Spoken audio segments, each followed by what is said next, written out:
लिए, माता जी के लिए भी अपशब्द कहलवाए। अब वो अराजकता, अभद्रता या कहें ममता अराजक बनर्जी पश्चिम बंगाल में आगे बढ़ा रही हैं। पूरा भारत देख रहा है और वजह यह है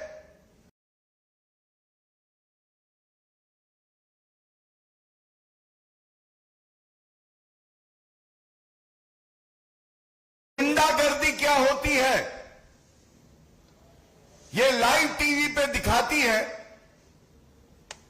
और ये दुख की बात है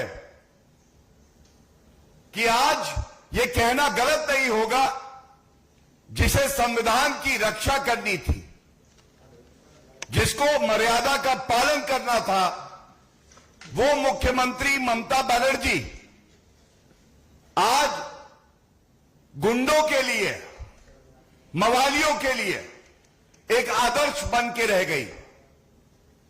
विधानसभा के पटल पर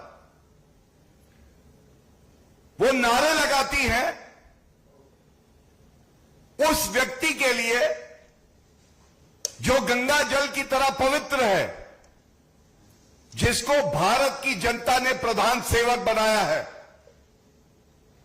और नारे लगा के अभद्र भाषा का इस्तेमाल करना, जिस तरह के बेबुनियाद आरोप लगाए जा रहे हैं, ये सब विधानसभा के पटल पे हो रहा है। इसके बाद देखा जाता है जो घमंडिया ठगबंधन संसद में मार्शल्स की उपस्थिति पे सवाल खड़े करके कहता था ये लोकतांत्रिक नहीं है। आज पश्चिम बंगाल की विधानसभा पटल पर मार्शल को निर्देश और इशारा करके भारतीय जनता पार्टी, जो पश्चिम बंगाल में विपक्ष में है और सबसे बड़ी पार्टी है रूलिंग पार्टी के बाद, उसके विधायकों के साथ हाथापाई की जाती है। भारतीय जनता पार्टी के विधायक वहां पे पीटे जाते हैं, वो बेहोश हो जाते हैं, चोटिल होते हैं, उनको एम्बुलेंस में बैठाकर अस्पताल लेके जाया जाता है। और ये कौन करवा रहा है? ममता अराजक बनर्जी, संविधान को तार तार करने वाली, गुंडों से सीख लेने वाली, लोकतंत्र को शर्मसार करने वाली, जो अपने आप को कहती मुख्यमंत्री है, लेकिन ना आज वो संविधान की मुख्य धारा से जुड़ी है और ना वो अब मंत्री और मुख्यमंत्री रहने लायक रह गई है। मैं ये जरूर कहना चाहूंगा, नारों में बार बार एक शब्द का इस्तेमाल किया जाता है, वो शब्द है चोरी। लगता है घोटालेबाज, भ्रष्टाचारी, नकली गांधी परिवार से सीख लेते हुए ममता बनर्जी को भी अब चोरी शब्द अच्छा लगने लगा है, क्योंकि वो उनके चरित्र का परिचायक हो गया है। पश्चिम बंगाल की जनता जानती है, टीचर भर्ती घोटाले में चोरी, राशन घोटाले में आम जनता का राशन चोरी, तोलाबाजी करेंगे, जनता का धन करेंगे चोरी। आज चोर चोर मौसेरे भाई मिलके ईमानदार प्रधानमंत्री जी, आदरणीय श्री नरेंद्र मोदी जी, और जो हम सबके लिए प्रेरणा स्रोत हैं, देश हित में सबसे आगे रहने वाले हमारे गृह मंत्री श्री अमित शाह जी के लिए अब शब्द इस्तेमाल कर रही हैं। तो यह जरूर पूछा जाएगा कि ऐसा ममता बनर्जी क्यों कर रही हैं? संविधान को तार तार उन्होंने किया। मैं आपको बताता हूं, पश्चिम बंगाल में हम सब जानते हैं संविधान में सांसद हो या विधायक हो, उसके पास स्पेशल प्रिविलेज होता है, the freedom to speak freely on the floor of the house, and it cannot be discussed or a member of parliament or MLA cannot be questioned for the utterances made within the assembly in this case. So Mamata Banerjee जी को यह बात पता है और संविधान को तार-तार करते हुए अनुच्छेद 105 पार्लियामेंट के लिए होता है और अनुच्छेद 194 जो प्रिविलेज एक एमएलए को मिला होता है, एक मंत्री को मिला होता है, उसको दुरुपयोग करते हुए ये गालियां विधानसभा के पटल पर दे रही है। उनको लगता है उनकी कोई जवाबदेही नहीं होगी। And it would not be wrong to say, अगर इंग्लिश में कहूं, the sacrosanct privilege has been abused, the PM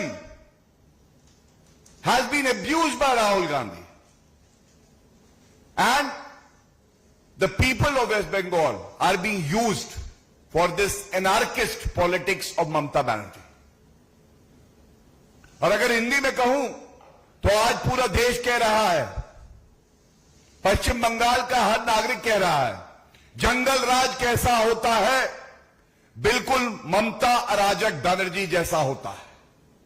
ये बिल्कुल स्पष्टता से मैं कहना चाहता हूं और इतना जरूर कहूंगा, ये वो ममता अराजक बनर्जी हैं जिनको रोहिंग्या से प्यार है, लेकिन ईमानदार प्रधानमंत्री पर प्रहार है। इनको रोहिंग्या अपने लगते हैं क्योंकि उसमें तुष्टीकरण की राजनीति करनी है, उनका धर्म देखती है, वो उनका भविष्य का वोट बैंक है। लेकिन क्योंकि कोई व्यक्ति ईमानदारी से जनता की सेवा करता है और भारत की जनता उनको आशीर्वाद देती है, तो ये ममता बनर्जी से देखा नहीं जाता है।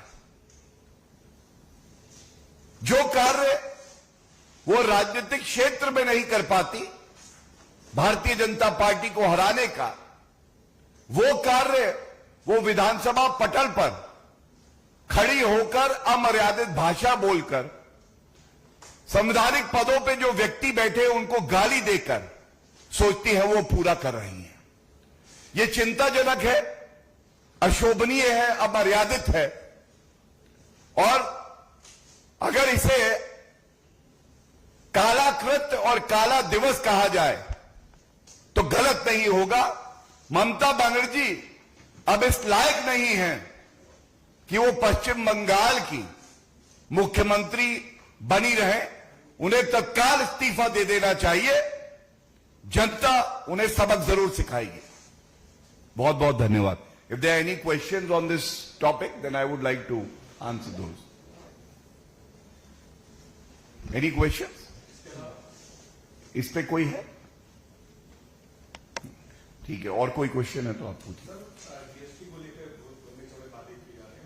बीजेपी बिहार में विधानसभा का चुनाव है, उसमें अपोजिशन पार्टी यदि विधानसभा चुनाव प्रभावित करने के जीएसटी रिफॉर्म खाना खाने में लागू कर रही है। देखिए, जीएसटी को लेकर जो फैसला लिया गया है ये ऐतिहासिक है और ये आम जनता के हितों को देखते हुए